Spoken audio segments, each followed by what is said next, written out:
Over coat. वो रुका, रुमाल से माथे का पसीना साफ किया और बोला, मेरे वालिद को सर्दी का मर्ज लाहिक था।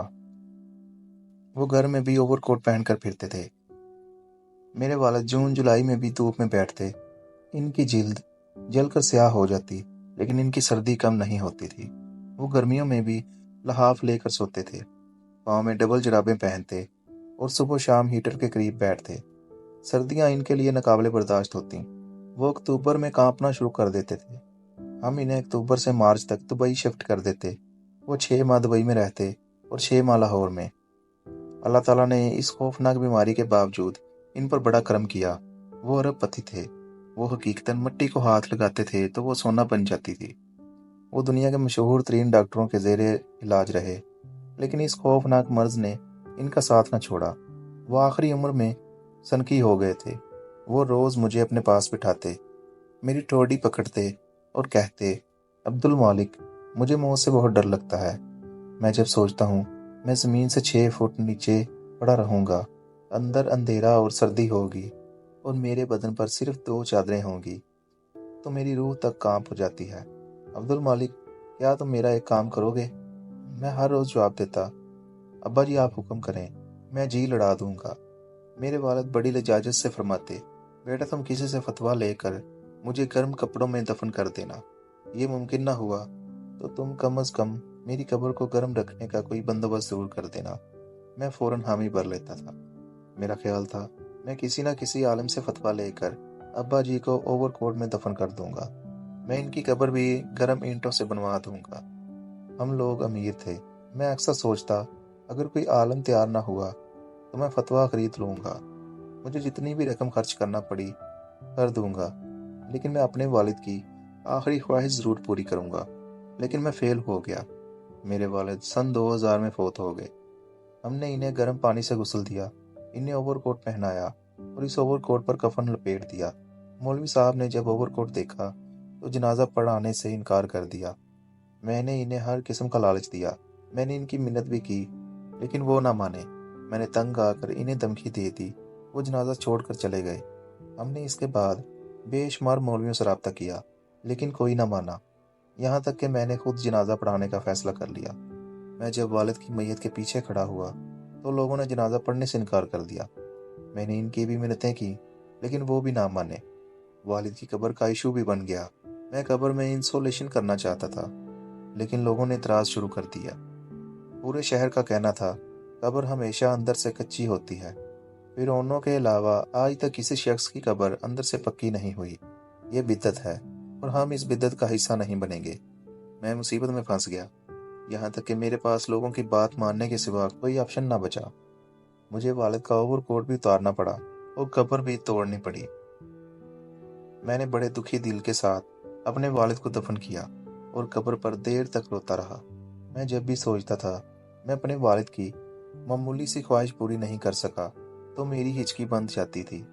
मैं इसके बाद जब भी वालिद की कब्र पर जाता, मैं शर्मिंदगी से सर झुकाता था और इनसे माफ़ी मांगता था। ये सिलसिला महीना भर जारी रहा। मैं एक रात गहरी नींद सोया था। मेरे वालिद मेरे ख्वाब में आ गए। वो सफ़ेद कफन में मलबूस थे। इन्हें शदीद सर्दी लग रही थी।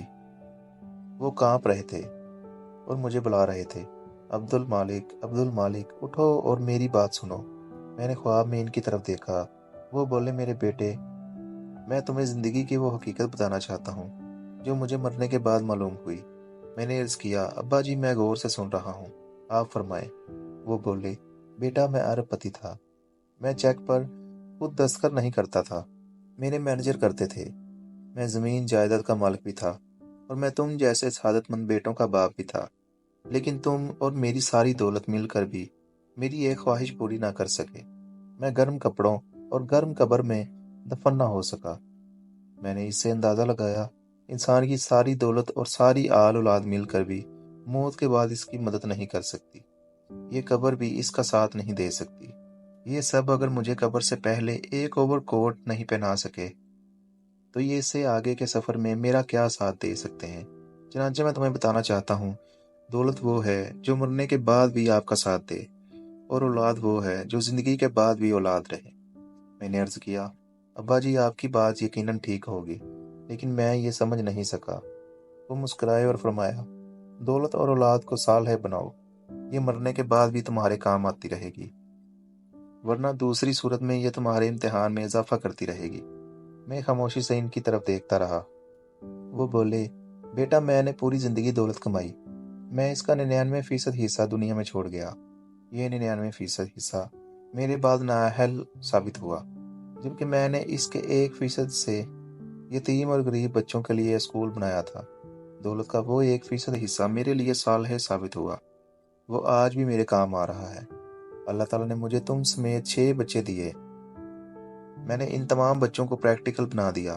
یہ بچے دنیا دار ہیں، یہ زندگی میں مجھ سے زیادہ کامیاب ہیں، یہ دڑا دڑ پیسہ کما رہے ہیں، لیکن مجھے آج ان میں سے کسی کا کوئی فائدہ نہیں ہو رہا۔ ہاں البتہ میں نے اپنے خاندان کی ایک یتیم بچی کو تعلیم دلوائی تھی، وہ بچی ڈاکٹر بن گئی۔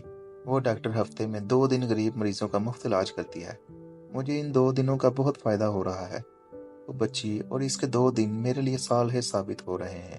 چنانچہ میرا مشورہ ہے، تم اپنی دولت کا 1% اپنے اوپر خرچ کرو اور 99% کو صالح بناؤ، تم مرنے کے بعد بھی خوشحال رہو گے۔ اور تم اپنی اولاد کو کاروبار کے ساتھ ساتھ ویلفیئر پر لگا دو، یہ صالح ہو جائے گی، اور یہ صالح اولاد تمہیں صدیوں تک نفع پہنچاتی رہے گی۔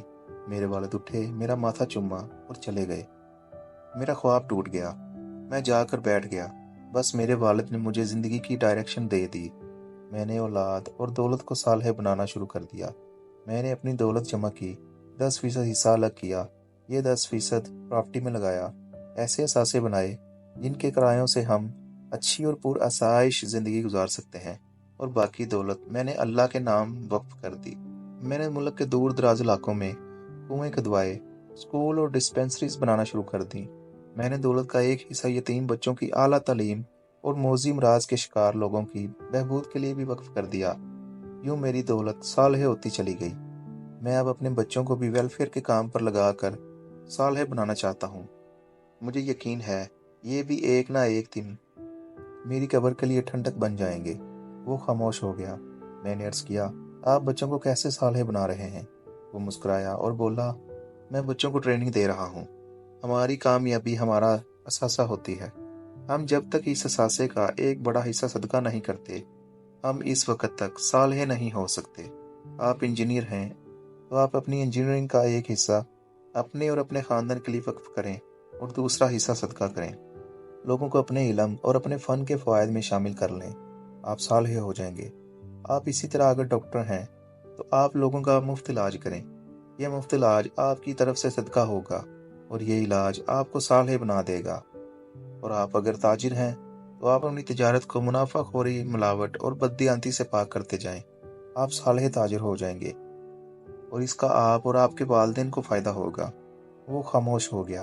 میں نے پوچھا، آپ کو اب تک اس پریکٹس کا کیا فائدہ ہوا؟ وہ مسکرایا اور بولا، میں زندگی اور میرے والد موت کے بعد مطمئن ہیں۔ وہ اکثر اوور کوٹ پہن کر میرے خواب میں آتے ہیں، میرے سر پر ہاتھ پھیرتے ہیں اور اونچی آواز میں کہتے ہیں، شاباش عبد المالک، اور میں نہال ہو جاتا ہوں، میں خوش ہو جاتا ہوں۔